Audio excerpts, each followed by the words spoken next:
You shared a story when we first chatted several weeks ago about there's an additional business you have that has something to do with making dumplings.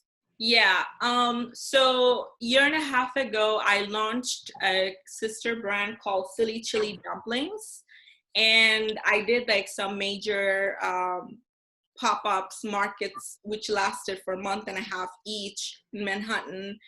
Um, and and the whole idea was like so long-term goal for that was to franchise my concept, Silly Chili Dumplings with Silly Chili hot sauce. And I want you to focus on one part because it goes along with what you were talking about, how you just kind of organically and spiritually are led. As the pandemic came into being, Yeah. you had an inventory or an order for like 20,000 dumplings. Yeah. So, oh my God. Yeah. So we were getting prepared for like markets, potential catering orders, events, then like festivals, all of it, right? And then we made like little over 20,000 pieces, and it was like, frozen, and we're like, okay, we're gonna roll, right?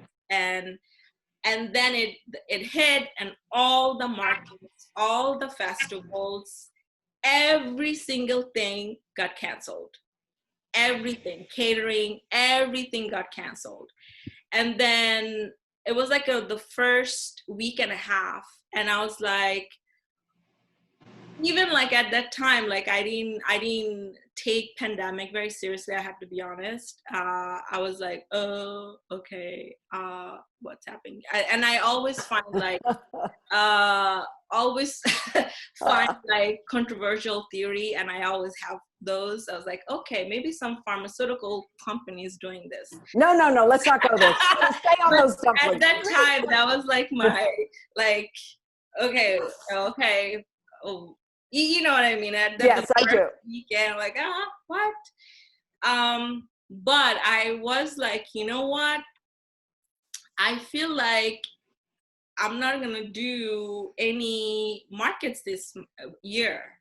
Like it was just like a hunch, this thing I had, and I kind of like just on the side. I actually work with 4 homeless shelters, and then give them whatever I can gather from friends, like coat drive, food drive, toy drive, anything. Like whenever they need something, I'll like put up a post or gather my friends stuff, and everyone has something and they want to get rid of, and then I remind them. I go, and you had dumplings.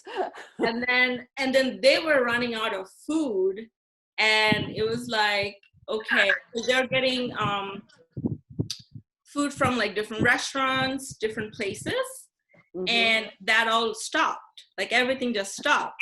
So I was like, you know what? Like freezing these dumplings, the storage space is like very costly, very, very costly. And then I was like, and I wasn't sure what was going on. So I was like, I just decided, I spoke with my mom, and I was like, I'm just gonna donate all this dumplings. So then I kind of started donating those 20,000. And then what happened within the first few weeks of that?